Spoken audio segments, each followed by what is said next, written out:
Pergunte para qualquer pessoa na rua o que ela acha do Brasil e prepare-se para ouvir. Esse país não tem jeito, aqui nada funciona, quando eu puder eu vou embora. É quase um reflexo, uma resposta automática, como se ter vergonha do próprio país fosse sinal de inteligência e gostar dele fosse ingenuidade. Mas tem uma coisa curiosa, a cada 4 anos, quando a Copa do Mundo começa, esse mesmo brasileiro que tinha vergonha do país aparece de verde e amarelo, com a bandeira na janela, buzinando na rua, gritando: "Eu tenho orgulho de ser brasileiro". E quando a Copa acaba, o verde e amarelo some. A bandeira dobra, o orgulho vai embora junto com a seleção, e quando chega uma eleição presidencial, o ciclo se repete de outro jeito. Metade do país diz que tem orgulho quando o seu candidato ganha, e a outra metade jura que vai embora quando perde. Como se o Brasil fosse um time de futebol. Como se ser brasileiro fosse uma questão de resultado. Você torce quando está ganhando e abandona quando está perdendo. Isso não é patriotismo, isso é euforia de ocasião. E há uma diferença enorme entre as duas coisas. Eu entendo a frustração com o país. Olha para a educação pública, olha para os índices de violência, olha para a corrupção que se repete sem fim. Olha para o descaso, para a desigualdade que persiste, para a sensação constante de que as coisas poderiam ser muito melhores e simplesmente não são. Seria desonesto da minha parte dizer que essa frustração não tem fundamento. Ela tem e é legítima. Mas há uma confusão profunda acontecendo aqui. E ela está custando caro para o Brasil. As pessoas estão confundindo vergonha do governo com vergonha do país. Estão confundindo decepção com os políticos com rejeição à própria nação. E isso são coisas completamente diferentes.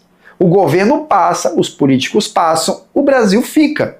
Patriotismo não é aplaudir quem está no poder.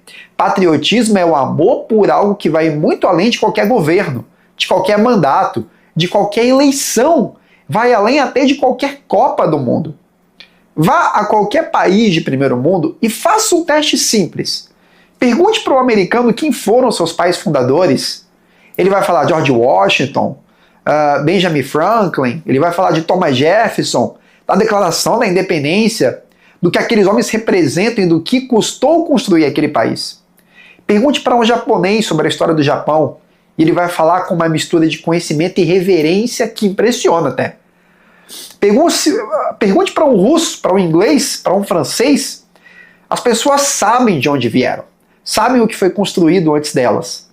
Carregam essa história como parte da própria identidade, não só quando o time está ganhando.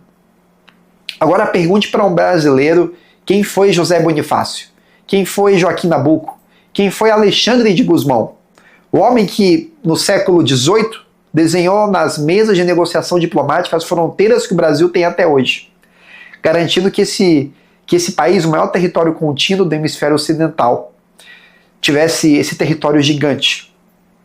Pergunte e observe o silêncio. Não é um silêncio de humildade, é um silêncio de desconhecimento mesmo. O brasileiro, na maioria das vezes, simplesmente não sabe.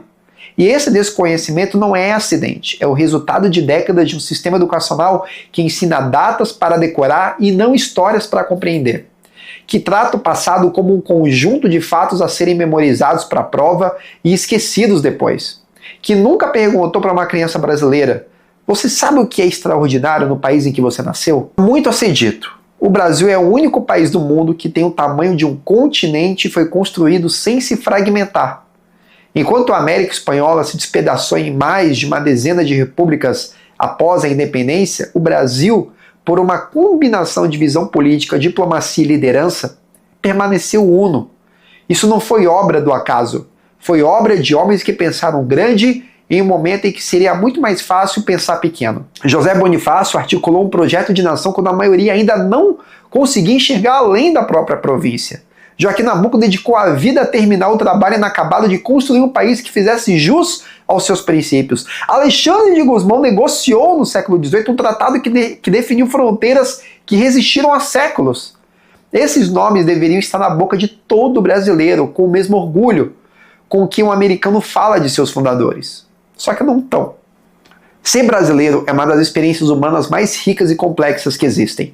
É carregar dentro de si a mistura de culturas que nenhum outro povo no mundo tem na mesma proporção. indígena, africana, europeia, asiática, fundidas em algo que é genuinamente único. É falar uma língua que é poesia antes de ser comunicação.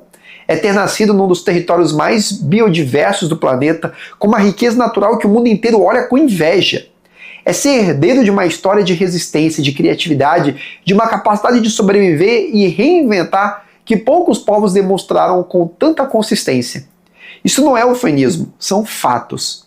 E o brasileiro raramente os conhece a fundo o suficiente para senti-los como seus. O amor verdadeiro por um país não nasce do eufemismo vazio. Aquele o Brasil é o melhor do mundo. Não. Sem nenhuma substância por trás. Esse patriotismo falso é tão inútil quanto a vergonha crônica. O amor verdadeiro nasce do conhecimento, nasce de entender o que foi construído, com que sacrifício, por quais razões. Nasce de perceber que você não é o ponto de partida da história, que há uma linha longa antes de você e que você faz parte dela, queira ou não. Um povo que não conhece sua história não tem raízes. E povo sem raízes é povo sem força. É povo que se dobra diante de qualquer vento, que aceita qualquer narrativa, que não sabe o que defender porque nunca soube direito o que tem. A indignação com o estado atual do Brasil é legítima e necessária, mas indignação sem enraizamento vira apenas desespero, vira fuga, vira o quando eu puder eu vou embora. Dito como se partir fosse a única forma inteligente de reagir. E aqui eu preciso ser direto. A saída do Brasil jamais vai ser o aeroporto. Nunca foi e nunca vai ser. Porque os problemas que você está fugindo não ficam para trás. Eles viajam com você na forma de um cidadão que não aprendeu a exigir, a participar, a construir, e o país que você deixa para trás continua exatamente como estava. Talvez um pouco pior. Porque perdeu mais uma pessoa que poderia ter feito diferença. A saída real, a única que de fato transforma, é descobrir quem você é como cidadão. É entender que você não é apenas um habitante do Brasil, você é parte do Brasil. E o que você faz ou deixa de fazer importa.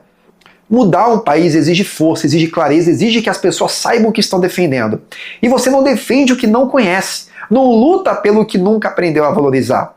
O primeiro passo para o Brasil ser um país melhor não é eleger o candidato certo, é o brasileiro se tornar um cidadão que conhece o próprio país, que sabe sua história, que carrega seus fundadores não como nomes em livros empoeirados, mas como referências vivas do que é possível construir quando se tem visão e coragem. O verde e amarelo não pode aparecer só em junho, de 4 em 4 anos, e sumir com o apito final. Precisa estar presente na cobrança do vereador, na exigência por uma escola melhor, na recusa em aceitar a corrupção como algo natural, na disposição de entender o país fundo o suficiente para ajudá-lo a mudar de direção. Esse é o patriotismo real. Não é euforia, é compromisso. Vergonha do Brasil? Não. O que falta não é menos vergonha, é mais conhecimento. Mais raiz, mais consciência de quem somos e do que fomos capazes de construir. Porque quem conhece o Brasil de verdade, com toda a sua complexidade, com toda a sua grandeza, não consegue simplesmente virar as costas. Consegue, isso sim, olhar para frente com a consciência de que há algo aqui que vale a pena ser defendido, construído e entregue melhor para quem vem depois. Aqui no Instituto Zarael é isso que a gente faz. Olha para o mundo e para o Brasil sem ilusão e sem cinismo, com clareza. Porque é só enxergando o que é, a gente consegue construir o que pode ser. Até o próximo vídeo.